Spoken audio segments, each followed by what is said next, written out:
UP के बहराइच में बीते दिनों एक दिल दहला देने वाला मामला सामने आया था, जहां सुहागरात पर दूल्हा और दुल्हन दोनों की ही मौत हो गई थी। लेकिन अब इस बात का राज फाश हो गया है। मिली जानकारी के मुताबिक नए दंपत्ति की मौत दिल का दौरा पड़ने की वजह से हुई। पोस्टमार्टम रिपोर्ट में इस बात की पुष्टि की गई है। अब यह सवाल ये है कि आखिर दोनों की एक साथ दिल का दौरा पड़ने से कैसे मौत हो सकती है। तो इस सवाल का जवाब भी आपको इसी वीडियो में मिल जाएगा। दरअसल इस घटना के बाद एसपी प्रशांत वर्मा ने भी मौके पर पहुंचकर घटनास्थल का जायजा लिया था। पुलिस अधिकारियों की माने दंपत्ति के कमरे में घुटन भरा माहौल था, जिसके चलते ऑक्सीजन की कमी के कारण दोनों को एक साथ दिल का दौरा पड़ा और उसके बाद उन दोनों की ही मौत हो गई।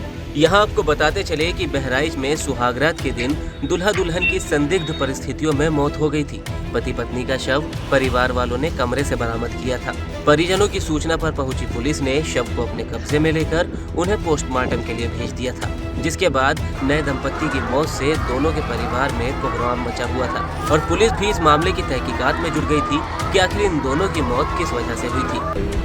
गोड़ैया नंबर 4 का मजरा है टेपराहन, उसका एक सुंदर यादव है, उनका बच्चा जो कि प्रताप यादव था, उसकी शादी 31 तारीख को थी और बारात गई थी। उसके बाद बारात विदा होकर के दुल्हन के साथ आई थी। दूल्हा दुल्हन दोनों घर में सो रहे थे और रात्रि में संदिग्ध परिस्थितियों में उनकी मौत हुई है। और बाद में पुलिस को जब पता चला, पुलिस मौके पर गई, पीएम के लिए बॉडी को भेजा गया है। मौके पे वोमिटिंग के निशान और धब्बे उसके मिले हुए हैं, जिसको कब्जे में लिया गया है। पोस्टमार्टम कराया जा रहा है और अतिशीघ्र इस बात का पता लगाया जाएगा कि दंपत्ति की मौत कैसे हुई है। प्रथम दृष्टया प्रकरण में किसी अपराध का होना नहीं पाया जा रहा है। उनके परिजनों को समझा बुझा करके पीएम कराया जा रहा है, पीएम के लिए तैयार भी नहीं थे। पोस्टमार्टम के बाद जो भी तथ्य सामने आएगा मृत्यु संबंधी, उस आधार पर, उस साक्ष्य के आधार पर अग्रिम कार्रवाई कराई जाएगी। वहीं परिजनों का क्या कहना है वो भी सुन लीजिए। क्या नाम है आपका? आपके यहाँ कोई घटना हुई है? हाँ। क्या घटना हुई है? हमारे साली का घटना हुआ। 30 तारीख को शादी है, 31 तारीख को विदाई हुई और फिर उसके पता पाया, सूचना पाया कि दोनों एक्सपायर हुए।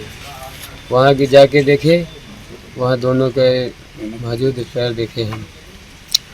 शादी उसके बाद में सब कहीं से चेकिंग किया, कहीं ना जहर का सूचना आया, ना फांसी का सूचना आया। हम दोनों कुछ नहीं कार्रवाई आगे का। ये पूरा मामला केसरगंज थाने इलाके का है, जहां प्रताप यादव की शादी 30 मई को गोढ़िया नंबर 3 के रहने वाली पुष्पा से बड़ी धूमधाम से पूरी हुई थी। दोनों की बारात 31 मई को घर वापस पहुंची तो घर में खुशी का माहौल था। लेकिन ऊपर वाले को तो यहाँ कुछ और ही मंजूर था। जब प्रताप यादव अपनी पहली रात यानी सुहागरात मनाने के लिए अपने कमरे में गए, मगर वो उसके बाद से कमरे से नहीं लौटे, जिसके बाद अब उनकी मौत की वजह भी सामने आ गई है।